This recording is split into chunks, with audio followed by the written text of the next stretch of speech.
She comes in every month, just once. Margot, she's not very well. You're fine, Margot. Fine.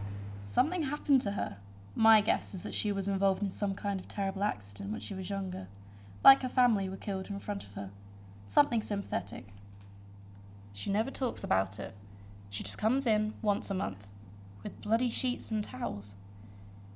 She doesn't like blood. It makes her remember that night. She shouldn't remember. Nobody should. At least that's what she says. The first time she came to this laundrette, the owners almost called the police. She was acting strange, less normal. They never did call the police. Nobody ever suspects a pretty face, you see. Please, hands in the air, down on your knees. She could call ahead, ask them to clear out the laundry for the night as best they could, and they would oblige. But then things started getting sinister. So 4 kills, one of which was her own dad. We think, anyway. There's no thinking about it. I really think we can nail her for that last crime. No ifs, no buts. Just another psycho behind bars. She'll probably get back in there. She's had enough time to stew. Not that she seems overly fazed with anything anyway. Come on, then.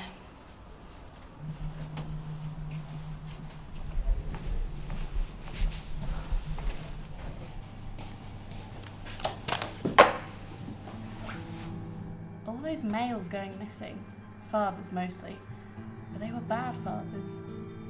Nonetheless, abducted days before Miss Margot came in to do her laundry, and found days later. Then, Wen said it was a woman. The coroner's report confirmed it for us. How did you find me? How do you think it gave you away? My last victim? They were nothing more than collateral damage, just practice on my part. You had families, children. So did I! She promised me just one more night in that house, with him, and he ruined it. Who did? Who do you think? I watched her bleeding, and it wouldn't stop. I couldn't stop it. Hiding in that room while he killed her, so I killed him. We've had our best officers analysing the curious incident of you for years. No one has managed to tie a motive to your killings, but they were too broad. They didn't go close enough to home, did they? That was never a home. Not as long as he was there. He hurt your mother, didn't he? And you. You'd get aggressive. Lash out. You and your mother were on the receiving end of his tantrums. Was there no one you could have talked to? All of this could have been solved without any blood being shed. Do you really think that either of us would have ever had a chance to get out of there? Long enough to tell anyone? I tried that once, and he beat my mother to a bloody pulp in punishment. We know, Margot. We have the records.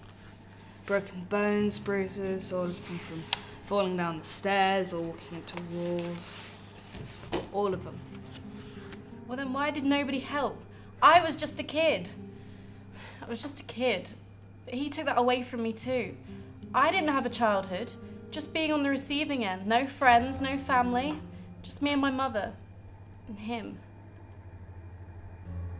So that's an excuse to go around killing innocent people, is it? I was doing your work for you. Those men were monsters. They didn't deserve to call themselves fathers. So I was doing those kids a favour. A favour? Are you kidding? After everything that you went through back then, after everything you felt when you lost your mother, why would you ever want to put more children through that pain? These kids will be scarred for life. They'll get over it eventually. They'll realise that it was the only way. I did. It comes to a point where you look back and you fight every warning that your brain gives. Because no matter how much it hurts, you have to remember. And when you do, you realise that it had to stop. But no matter how much you may have loved him prior, there was no excuse for what he became. And it may take them years to come to that terms, what happened to them. But they will. And you know what? They'll thank me. They'll thank me for wiping just another piece of scum off the face of the earth. That's what those men are. That's the common link between the victims that you've been so desperately trying to find.